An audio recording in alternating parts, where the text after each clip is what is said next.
The recording. If you're listening to this recording, then I'm probably not alive anymore. My hands were shaking. My phone was recording. And from outside the room, that sound echoed again. Tap, tap, tap, slowly, right against the door. But this time, the scariest part wasn't that someone was standing outside my apartment in the middle of the night. The scariest part was that I knew it wasn't human. The beginning. My name is Ethan Walker. I live in Chicago. I'm 28. I had a simple life, working at a warehouse during the day, coming home to Netflix and cheap beer at night. I never believed in ghosts or any of that paranormal stuff, but 3 weeks ago, my life changed. It all started with that old crate. The weather was brutal that day.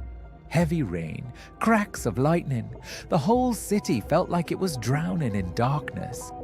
At the warehouse, we were clearing out old storage containers. Most of it was junk. Broken chairs, vintage TVs, boxes caked in dust. My buddy Marcus was clearing an upper shelf when he called out, "Yo, Ethan, there's something weird up here." I climbed up. In the corner sat an old wooden box. It was stained black, with strange markings carved into the top. It looked like someone had clawed at the wood with their fingernails. And the strangest part, in thick red marker, someone had written, "Do not open." Marcus laughed. Classic horror movie stuff. I laughed too, but for some reason, just looking at that box made my stomach knot up. It was like my brain was screaming from the inside, "Don't touch it." But what's a human's biggest flaw? Curiosity. I picked up the box. It was heavy. "You taking that home?" Marcus asked. I joked, "If there's a ghost inside, I'll make him my roommate." God, I wish I'd never made that joke. I brought the box back to my place that night. Small third-floor apartment. Rain was still slamming against the glass. I set the box on the table and cracked a beer. I just stared at it for a few minutes. There was a small latch on top, rusted shut. I pried it with a screwdriver. Snap! The lock broke. At that exact moment, the room went ice cold. So cold I could see my breath fogging up. I froze. Okay, that's weird. Still, I lifted the lid. Inside, there were only 3 things: an old photograph, a small black diary, and a grotesque doll. The doll looked human, but its face was scorched, one eye was missing, and its lips were sewn shut with thick black thread. I shoved it back in immediately. Hell no! Then I picked up the photo. It was an old family portrait. A man, a woman, and a boy about 10 years old. But the boy's face had been completely blacked out, scratched away with intent. On the back, a single line was written. He let it out. My hands went numb. What kind of sick joke is this? I opened the diary. The first few pages were blank.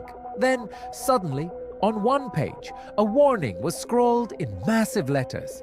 If you have opened the box, now it will find you. A chill ran down my spine. I tried to laugh it off. Some idiot trying to scare people. Then, a sound came from my kitchen. Thud. The visitation. I froze. I lived alone. Slowly, I walked towards the kitchen. The lights were on, but it was empty. Then I noticed the kitchen window was wide open. Rain was spraying inside, but I knew for a fact I had locked that window.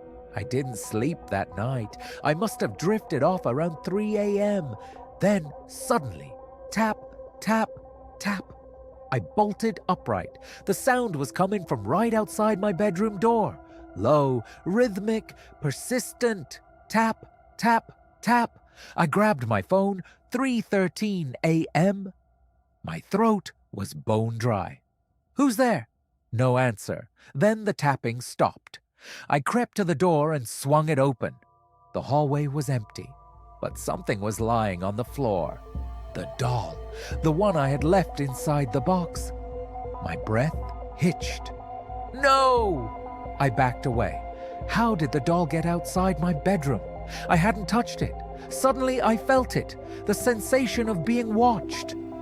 I slowly looked up. At the far end of the corridor, standing in the shadows, was something tall, impossibly thin. Its face was a void, except for two white glowing eyes. I screamed, "Hey!" And in a blink, the thing vanished, like it was never there. The revelation. The next morning, I went straight to Marcus. He took one look at me and said, "Bro, you okay? You look like death." I told him everything. At first, he tried to laugh. "Man, you've been watching too many horror movies," I snapped. "I'm not joking, Marcus." His face slowly went pale. He asked, "Wait, was there a name in that diary?" "No." "Why?" Marcus was quiet for a few seconds. Then he whispered, "Because the container we found that box in, it was abandoned a year ago." "So?" He swallowed hard. "The owner of that container, he disappeared along with that box." The floor felt like it was falling out from under me. "What?" "The police only found one thing, a recording." "What recording?" Marcus pulled out his phone. His hands were trembling. I never actually listened to it, but the rumors were all over the warehouse. He hit play. Static noise. Then a man's broken, sobbing voice. "It's inside the apartment. Oh God, it's watching me." Then a blood-curdling scream, and the final words, "Don't open the boat." The audio cut to static. My heart stopped. Right then, my phone buzzed. A notification, unknown number. I opened the message. It was a photo of my apartment building, taken from the street and in my window. Someone was standing there, looking out. But the terrifying part wasn't the photo. It was the text underneath. "You opened it. Now it wants you next." And in that exact moment, Marcus looked behind me, his voice a terrified whisper. "Ethan, who is standing behind you?" A bolt of electricity shot through my entire body. Marcus's eyes were locked on the space behind me, and his face had turned a deathly shade of white. Slowly, I turned around. But there was no one. The warehouse was empty, just the flickering overhead fluorescent lights and a deafening silence. I snapped at him, "Stop messing with me, Marcus!" But Marcus backed away, his voice trembling. "Bro, I swear on my life, someone was just standing right behind you." Then, my phone vibrated again. Unknown number. A new message. "It doesn't like when you talk about it." My hands went ice cold. I couldn't go back to my apartment that night. I looked at Marcus. "Can I crash at your place tonight?" He nodded instantly. But deep down, I had this sickening feeling. It was already too late. The house out of town. Marcus lived on the outskirts of the city in a small 2-story house with his girlfriend, Anna. When we walked in, Anna took one look at me. "Jesus, Ethan, have you even slept in the last few days?" I couldn't even answer. Around 11 p.m., we were sitting in the living room. A storm had rolled in, lashing the house with rain. I pulled the diary out again. This time, I noticed something faint on the final pages, scrawled in a hurry, like the pen was dragging. I shone my flashlight on the text. My heart stopped. It is not bound to a place. Whoever opens the box becomes its anchor. Beneath that, one more line. If you look into its eyes, it can crawl inside you. Anna gasped. "Okay, nope, throw that thing out now." Suddenly, slam, a loud crash from the floor above. We all went silent. Marcus looked toward the ceiling. "Maybe a window blew open." but the terror in his voice was unmistakable. Then came the second sound, slow, rhythmic. Thump, thump, thump. Anna whispered, "Marcus, you said no one else was home?" Marcus stood up slowly. "Stay here." I followed him. Every step up the stairs felt like I was wearing lead boots. The upstairs was pitch black. Marcus flipped the light switch. The room was empty. But then I saw it, and the floor felt like it vanished beneath my feet. Written on the wall in large, jagged letters, fresh, wet, and deep red. It wasn't paint, it was blood. "He opened it!" Anna screamed from downstairs. "Guys!" The doll. We sprinted back down. What we saw will haunt me until the day I die. The doll was sitting on the sofa, staring directly at us. But now the black threads sewn across its lips had been ripped apart, and inside its mouth, something was moving, writhing like a nest of insects. Anna started sobbing. "Oh my God! Oh my God!" Suddenly, the TV flickered to life. Static noise filled the room. Then a face began to emerge through the snow. A man! His eyes were wide with terror, his face covered in blood. He leaned into the camera and shrieked, "Don't let it see you!" The screen went black. At that exact moment, a massive crash echoed from upstairs. Crash! Then Marcus's scream. I bolted back up. "Marcus!" But when I reached the top, I froze. The window was shattered. Rain was pouring in, and Marcus was gone. Only a trail of blood remained on the floor, leading straight to the window. Anna was hysterical. "Where is he?" I leaned out the window and looked down. My blood turned to ice. Marcus was standing in the middle of the street, drenched in the rain. He was perfectly motionless. But then his head slowly tilted upward. His eyes were entirely black, solid, like there was nothing behind them but an abyss. Then he smiled. It wasn't Marcus. He whispered, low, but I heard it clearly. "Your turn."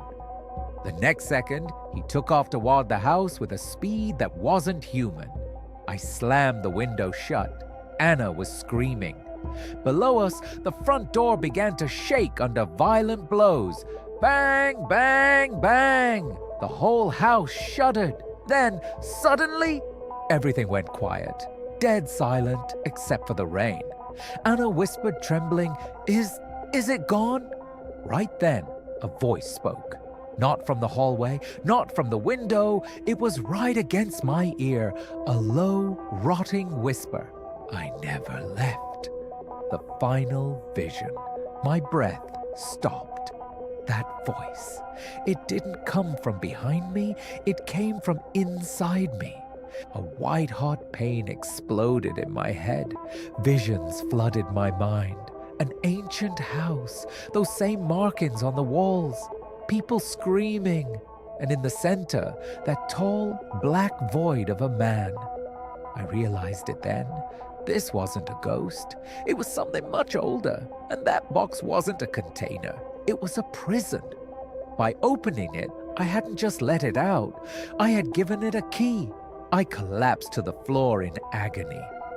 Anna was shaking me. "Ethan, look at me!"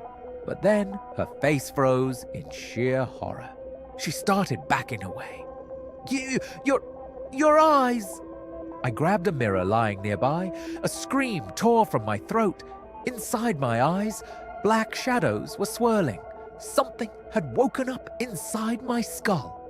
Then my phone buzzed one last time. It wasn't an unknown number. Sender, Marcus. I opened the message with trembling fingers. Just one line. "If you're reading this, it's already inside you." In that moment, a smile began to spread across my face. I couldn't stop it. It wasn't my smile. Anna backed into the corner. "Ethan." But it wasn't Ethan looking at her anymore. It was something else. Something looking through my eyes. And then a sound crawled out of my throat. It wasn't a human voice.